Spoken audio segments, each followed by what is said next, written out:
Hello students, this is second class of ionic equilibrium, and in the last class we discussed alpha, that is degree of ionization, as well as we understood the concept of electrolytes, that electrolytes can be strong electrolytes and weak electrolytes. And basically in ionic equilibrium we talk about weak electrolytes, and in today's class we will discuss Ostwald dilution law. So first of all we will see the language of this law, then we will prove this law also. We will see the derivation of this law. Ostwald dilution law says degree of dissociation यानी कि alpha of a weak electrolyte is directly proportional to the square root of dilution. ये Oswald dilution law की language है कि वो ये कहता है कि डिग्री ऑफ डिसोसिएशन यानी कि अल्फ़ा क्या था? अल्फ़ा था कि हमने अगर किसी भी इलेक्ट्रोलाइट के जितने मॉलिक्यूल्स ले रखे हैं तो उसमें से कितना परसेंट या कितने मॉलिक्यूल्स आयोनाइज हो रहे हैं या डिसोसिएट हो रहे हैं अपने आयंस में. तो ये लॉ सिंपली ये कह रहा है कि जो अल्फ़ा होता है वीक इलेक्ट्रोलाइट के लिए वो किसके डायरेक्टली प्रोपोर्शनल है? Square root of dilution. Square root of dilution. जब हम स्ट्रॉन्ग इलेक्ट्रोलाइट्स की बात करते हैं तो हमने कहा स्ट्रॉन्ग इलेक्ट्रोलाइट जो है वो कम्प्लीटली डिसोसिएट हो जाते हैं, यानी उन इलेक्ट्रोलाइट्स में एक डायनामिक इक्विलिब्रियम या इक्विलिब्रियम इस्टेब्लिश नहीं होता है. लेकिन वीक इलेक्ट्रोलाइट्स जो हैं उनमें एक डायनामिक इक्विलिब्रियम आता है. किसके किसके बीच में? जो अनआयोनाइज्ड मॉलिक्यूल्स होंगे उस पर्टिकुलर वीक इलेक्ट्रोलाइट के और जो उसके आयंस होंगे. एक बहुत ही रिनाउंड साइंटिस्ट हैं ओसवाल्ड, उन्होंने ही इस चीज़ को पॉइंट आउट किया कि केमिकल इक्विलिब्रियम की तरह लॉ ऑफ मास एक्शन हम वीक इलेक्ट्रोलाइट्स के जो इक्विलिब्रियम आ रहे हैं यानी कि जो आयनिक इक्विलिब्रियम आ रहा है वीक इलेक्ट्रोलाइट का, हम उसमें भी अप्लाई कर सकते हैं. तो अगर हम एक वीक इलेक्ट्रोलाइट ले लें ए बी और उसके बीच में अगर हम इक्विलिब्रियम की बात करें तो हम किस तरह से लिखेंगे? ए बी एक वीक इलेक्ट्रोलाइट है और ये डिसोसिएट होगा अपने आयंस में ए प्लस और बी माइनस. राइट, ये एक वीक इलेक्ट्रोलाइट है. वीक इलेक्ट्रोलाइट हमको पता है मैक्सिमम अगर डिसोसिएट होते हैं तो 3% से 5%, उससे ज़्यादा उनका डिसोसिएशन या आयोनाइजेशन नहीं होता है. तो उन इलेक्ट्रोलाइट के केस में क्या होगा कि जब हम सोल्यूशन प्रिपेयर करेंगे उनके, तो सोल्यूशन के अंदर अनआयोनाइज्ड मॉलिक्यूल्स भी होंगे और आयंस भी प्रेजेंट होंगे. अब अगर इस सिस्टम के ऊपर एज पर ओसवाल्ड अगर हम law of mass action apply करें, applying law of mass action, जो ये कहता है कि रेट ऑफ फॉरवर्ड रिएक्शन, जिसको हम RF से लिखते हैं, is directly proportional to the concentration of reactant. Forward reaction का रेट किस पे डिपेंड करेगा? जो भी कंसंट्रेशन रिएक्टेंट का है उस पे डिपेंड करेगा. तो हमारे पास आ गया RF is directly proportional to the molar concentration of AB यानी कि रिएक्टेंट्स, जिसको हम और कैसे लिख सकते हैं? अगर हमें प्रोपोर्शनलिटी का साइन हटाना है तो RF इज इक्वल टू हो जाएगा KF और AB. और यहाँ पे KF क्या है? KF को हम बोलते हैं, KF is the velocity constant for forward reaction. Velocity constant for forward reaction.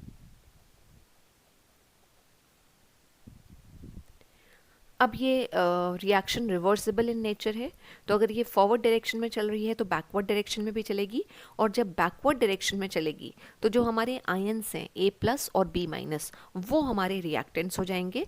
तो अगर हम रेट ऑफ बैकवर्ड रिएक्शन की बात करें, रेट ऑफ बैकवर्ड रिएक्शन, जिसको हम कैसे लिख सकते हैं? RB, जैसे हमने RF लिखा था फॉरवर्ड रिएक्शन के लिए, हमने RB लिख लिया. अब वो किसके डायरेक्टली प्रोपोर्शनल होगा? A प्लस और B माइनस. ये हमारे रिएक्टेंट हो रहे हैं तो इनके डायरेक्टली प्रोपोर्शनल होगा. अब इसमें भी अगर हमें प्रोपोर्शनलिटी का साइन हटाना है तो क्या हो जाएगा? RB is equal to K, simply B लिख लेंगे. राइट, और A plus and B minus का मोलर कंसंट्रेशन। अब यहाँ पे Kb क्या होगा, velocity constant for backward reaction. Kb is equal to है velocity constant for backward reaction. अब हमें पता है इक्विलिब्रियम पे क्या होता है, इक्विलिब्रियम पे रेट ऑफ फॉरवर्ड रिएक्शन और रेट ऑफ बैकवर्ड रिएक्शन दोनों इक्वल होते हैं, बराबर होते हैं। At equilibrium R F is equal to R B, right, यानी कि rate of forward reaction is equal to rate of backward reaction. अब आर एफ की वैल्यू हमारे पास क्या थी, आर एफ था के एफ और A B, that will be equal to किसके बराबर हो जाएगा, जो हमारी आर बी की वैल्यू है वो क्या है, के बी यानी velocity constant for backward reaction, और A plus and B minus, right, यहाँ तक हम आ गए। अब हम इन दोनों का अगर रेशियो ले लें तो रेशियो किस तरह से आएगा, के एफ अपॉन के बी, हम इन दोनों का रेशियो ले रहे हैं, that will be equal to A plus, ये सारी चीज़ें हमने लॉ ऑफ मास एक्शन का जो वीडियो था उसमें इन सारी चीज़ों को अच्छे से समझा था कि किस तरह से हम law of mass action apply करते हैं किसी रिएक्शन पे, और उसी तरह से हमें न्यूमेरिकल भी सॉल्व करने होते। अब जो हमारा के एफ है, के बी है, दोनों कांस्टेंट हैं, तो इन दोनों कांस्टेंट का जो रेशियो होगा उसके लिए हम एक नया कांस्टेंट यहाँ पे ले लेते हैं और हम लिख देते हैं के इज इक्वल टू, के एफ और के बी के लिए हमने ले लिया के, राइट, के इज इक्वल टू हो गया ए प्लस और B minus upon A B, right. जब हमने केमिकल इक्विलिब्रियम किया था और जब वहाँ पे हमने बात करी थी इक्विलिब्रियम कांस्टेंट की, तो उसके लिए हमने लिया था के सी, इक्विलिब्रियम कांस्टेंट के सी। अब जो हम यहाँ पे ये के जो ले रहे हैं, राइट, ये भी एक कांस्टेंट है और इसको हम बोलते हैं आयोनाइजेशन या फिर डिसोसिएशन कांस्टेंट, और या तो हम इसके लिए के लिख सकते हैं या फिर हम के आई भी लिख सकते हैं, राइट, आइदर के और के आई, उसको हम बोलेंगे क्या, वो है क्या, डिसोसिएशन और आयोनाइजेशन कांस्टेंट, आयोनाइजेशन कांस्टेंट। इतनी बात हमने इक्विलिब्रियम कांस्टेंट में भी समझी थी कि हम किस तरह से इक्विलिब्रियम कांस्टेंट निकालेंगे। अब जो हमने यहाँ के आई के साथ न्यूमरेटर में लिखा है ए प्लस और बी माइनस के कंसंट्रेशन, और जो डिनोमिनेटर में लिखा है ए बी, जो हमारे अनआयोनाइज मॉलिक्यूल है उनका कंसंट्रेशन, उसको हम बोलते हैं, वो सारे कंसंट्रेशंस क्या होंगे, इक्विलिब्रियम कंसंट्रेशन होंगे, यानी इक्विलिब्रियम पे उनका जितना भी कंसंट्रेशन प्रेजेंट होगा। तो एक सेंटेंस यहाँ पे लिखा हुआ है कि ए प्लस बी माइनस और ए बी जो यहाँ पे यूज हुए, they are the equilibrium concentration of A plus के, बी माइनस के एंड अनआयोनाइज्ड मॉलिक्यूल के। अब ये जो के आई हमारे पास आया है, के सी की तरह ही इसकी भी एक डेफिनेट या कांस्टेंट वैल्यू होगी एक पर्टिकुलर इलेक्ट्रोलाइट के लिए at a definite temperature, right, एक पर्टिकुलर टेम्परेचर पे, टेम्परेचर चेंज करने से इसकी वैल्यू चेंज हो जाएगी। तो हम कह सकते हैं कि इसकी वैल्यू किस पे डिपेंड कर रही है, इसकी वैल्यू डिपेंड कर रही है नेचर ऑफ द इलेक्ट्रोलाइट पे भी और टेम्परेचर पे भी। ये चीज़ हमने समझी थी कि अल्फा की वैल्यू किन किन फैक्टर्स पे डिपेंड करती है, अल्फा यानी कि डिग्री ऑफ आयोनाइजेशन, तो डिग्री ऑफ आयोनाइजेशन चेंज होगा तो के की वैल्यू भी चेंज होगी। तो हर इलेक्ट्रोलाइट जो है वो अलग अलग रेट से आयोनाइज होता है या डिसोसिएट होता है, और टेम्परेचर को इंक्रीज करने से आयोनाइजेशन बढ़ता है। तो जो के आई की वैल्यू है वो किस पे डिपेंड कर रही है, इलेक्ट्रोलाइट के नेचर पे भी डिपेंड कर रही है और टेम्परेचर पे भी डिपेंड कर रही है, राइट। अदरवाइज क्या होगा, एक पर्टिकुलर टेम्परेचर पे एक पर्टिकुलर इलेक्ट्रोलाइट के लिए जो के आई होगा उसकी वैल्यू जो है वो कांस्टेंट आएगी। तो यहाँ तक तो बात हो गई, लेकिन अभी भी हमारे पास ओसवाल्ड डाइल्यूशन लॉ जो हमने लिखा था उसकी लैंग्वेज निकल के नहीं आई है, यानी उसका फॉर्मूला हमारे पास नहीं आया है। अभी तक जो हमने बात करी है वो सिर्फ हमने वीक इलेक्ट्रोलाइट का जो एक सिस्टम बनाया था, वो सिस्टम ये था कि ए बी एक वीक इलेक्ट्रोलाइट है जो डिसोसिएट या आयोनाइज हो रहा है ए प्लस और बी माइनस, उसके लिए हमने सिर्फ अभी के आई लिखा है कि के आई क्या आएगा। अब आगे हम इसको प्रोसीड करते हैं। तो ओसवाल्ड डाइल्यूशन लॉ का जो फॉर्मूला है उसको निकालने की कोशिश करते हैं। उसके लिए हमने एक स्टेटमेंट यहाँ पे लिया है कि अगर हम ये अज्यूम करें कि 1 ग्राम मोल ऑफ एक इलेक्ट्रोलाइट है हमारे पास and it is dissolve in V litre, right, and इसका जो डिग्री ऑफ आयोनाइजेशन है वो है अल्फा। हमने दोनों वेरिएबल लिए हैं, वी लीटर लिया है और अल्फा लिया है। और हम फिर से लिख लेते हैं कि अगर हमारे पास ये वीक इलेक्ट्रोलाइट है तो कुछ इस तरह से उसमें इक्विलिब्रियम आएगा, या ये कहें कि वो आयोनाइज होगा अपने आयंस में। अब हमने जिस तरह से एक्सप्रेशन लिखना सीखा था हम वैसे ही सीख लेते हैं कि इनिशियल कंसंट्रेशन की अगर हम बात करें तो इनिशियल कंसंट्रेशन हमने ए बी का कितना ले रखा है, 1 ग्राम मोल। 1 आ गया और प्रोडक्ट्स तो बने ही नहीं होंगे, तो जो प्रोडक्ट का कंसंट्रेशन होगा वो क्या होगा, 0 ग्राम मोल। प्रोडक्ट का फॉर्मेशन हुआ ही नहीं है। इनिशियल कंसंट्रेशन जो इलेक्ट्रोलाइट का है, वीक इलेक्ट्रोलाइट ए बी का, वो है 1। इनिशियल कंसंट्रेशन के बाद हम कंसंट्रेशन एट इक्विलिब्रियम की बात करते हैं। तो कंसंट्रेशन एट इक्विलिब्रियम अगर हम लेंगे तो इक्विलिब्रियम पे क्या हुआ होगा, जितने भी हमने मोल्स लिए थे ए बी इलेक्ट्रोलाइट के, उसमें से कुछ आयोनाइज हुए होंगे। अब वो कुछ कितने हैं उसको हमने अल्फा अज्यूम कर रखा है कि डिग्री ऑफ आयोनाइजेशन कितना है, अल्फा। तो 1 में से हम क्या करेंगे, अल्फा को आयोनाइज करा देंगे। तो हमारे पास कितना कंसंट्रेशन ए बी का बचेगा, वो हो जाएगा 1 माइनस अल्फा। ठीक है, जो इक्विलिब्रियम पे कंसंट्रेशन ए बी का होगा वो होगा अनआयोनाइज मॉलिक्यूल का 1 माइनस अल्फा, और कितने ए प्लस फॉर्म होंगे, जितने डिसोसिएट हो रहे हैं यहाँ पे अल्फा, और उतने ही हमारे बी माइनस जो हैं आयंस वो भी फॉर्म होंगे। तो कंसंट्रेशन इक्विलिब्रियम पे आ गया इतना।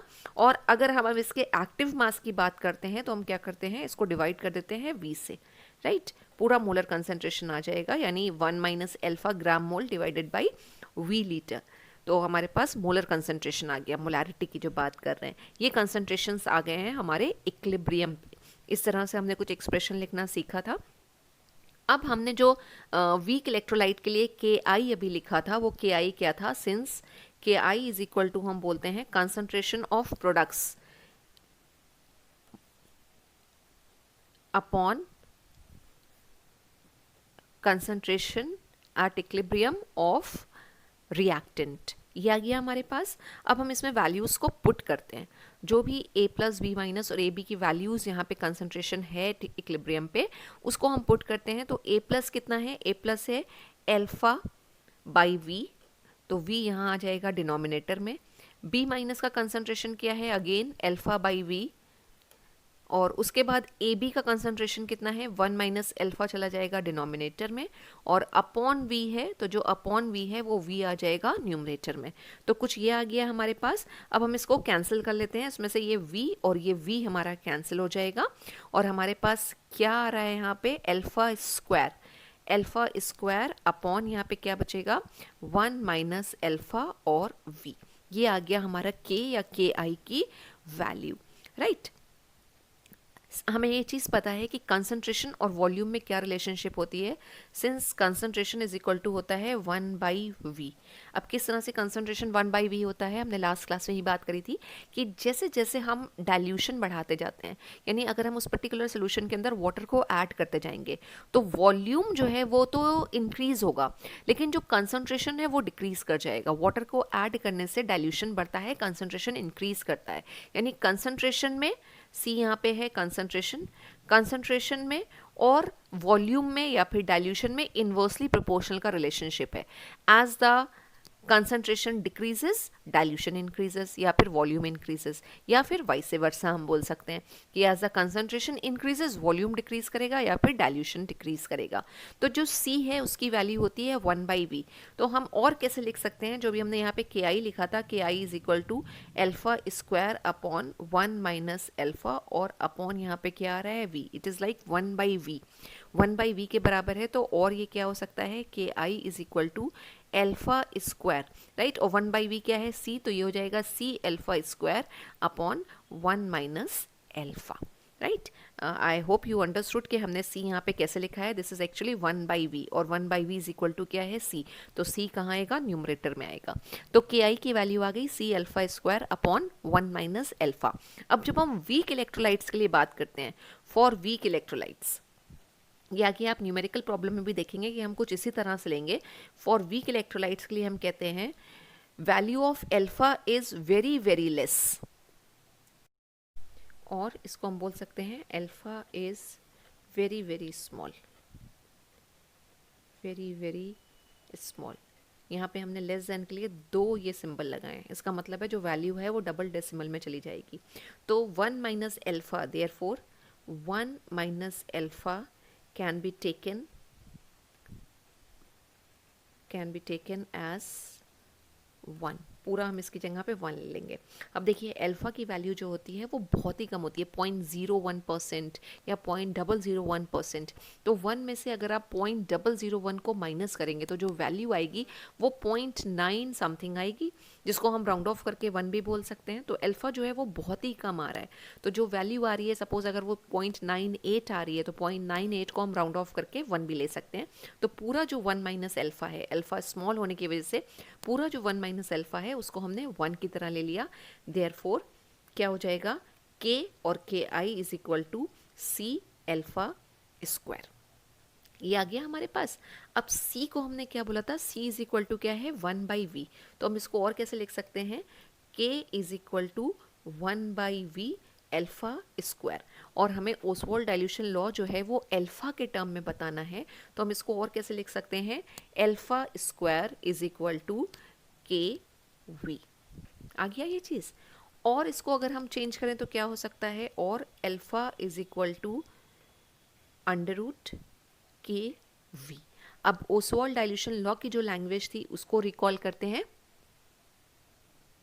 तो ओसवाल्ड डाइल्यूशन था degree of dissociation of a weak electrolyte, that means alpha is directly proportional to, देखिए डायरेक्टली प्रोपोर्शनल टू आ रहा है किसके, square root of dilution. Square root of किसका है, वी क्या था हमारा, डाइल्यूशन। डाइल्यूशन के लिए हमने वी यूज़ किया था। तो ये आ गया हमारे पास ओसवाल्ड डाइल्यूशन लॉ का फॉर्मूला।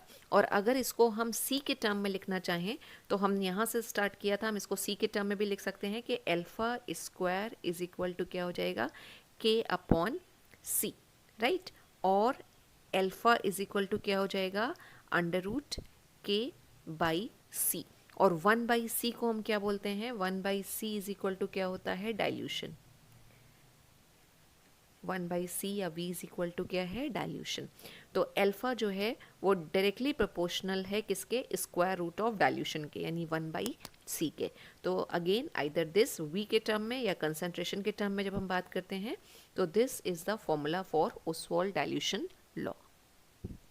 तो इस फॉर्मूला से एक चीज़ क्या निकल के आई, डिग्री ऑफ आयोनाइजेशन के लिए जो हमने पहले भी डिस्कस किया था, कि जैसे जैसे हम डाइल्यूशन बढ़ाते जाते हैं, जैसे जैसे हम डाइल्यूशन बढ़ाते जाते हैं वैसे वैसे क्या होता है, डिग्री ऑफ आयोनाइजेशन भी बढ़ता जाता है, क्योंकि डिग्री ऑफ आयोनाइजेशन जो है वो डाइल्यूशन के डायरेक्टली प्रोपोर्शनल है, राइट। और ये चीज़ वीक इलेक्ट्रोलाइट के लिए ही एप्लीकेबल होगी। बहुत अच्छे से इस बात को समझ लीजिएगा, लास्ट क्लास में भी हमने बात करी है कि स्ट्रॉन्ग इलेक्ट्रोलाइट तो ऑलमोस्ट 100% पहले ही डिसोसिएट हो जाते हैं। तो अगर हम डाइल्यूशन बढ़ाएं ना बढ़ाएं बहुत ज़्यादा फर्क नहीं पड़ने वाला है, राइट, किस पे, अल्फ़ा की वैल्यू पे। लेकिन वीक इलेक्ट्रोलाइट में डाइल्यूशन को बढ़ाने पे अल्फ़ा बहुत ज़्यादा अफेक्ट करता है, अल्फ़ा जो है इंक्रीज करता है। जैसे जैसे हम वाटर ऐड करते जाएंगे सोल्यूशन में, तो वो वाटर करता क्या है, बेसिकली वाटर हमने कहा था बहुत अच्छा डाइलेक्ट्रिक कांस्टेंट है। वो क्या करता है, आयंस के बीच में जो इलेक्ट्रोस्टैटिक फोर्स ऑफ अट्रैक्शन है उसको वीकन कर देता है, आयंस के बीच में स्पेस को बढ़ा देता है।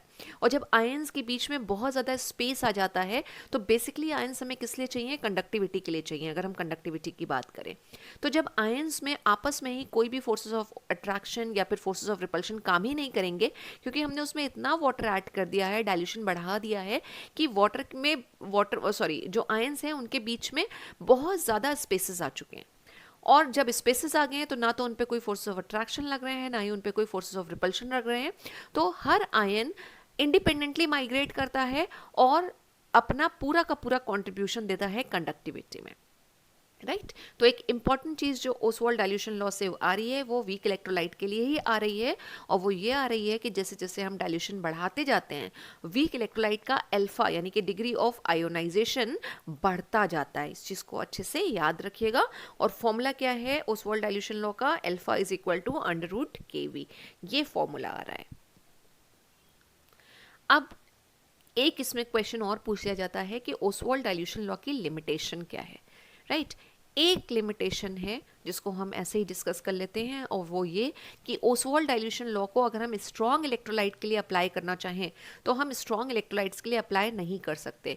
The Ostwald dilution law is applicable only for weak electrolytes, it is not applicable, it does not hold good for strong electrolyte. तो this is about Ostwald dilution law as well as its limitation, that it is applicable or it can be applied only on weak electrolytes. Thank you so much, students.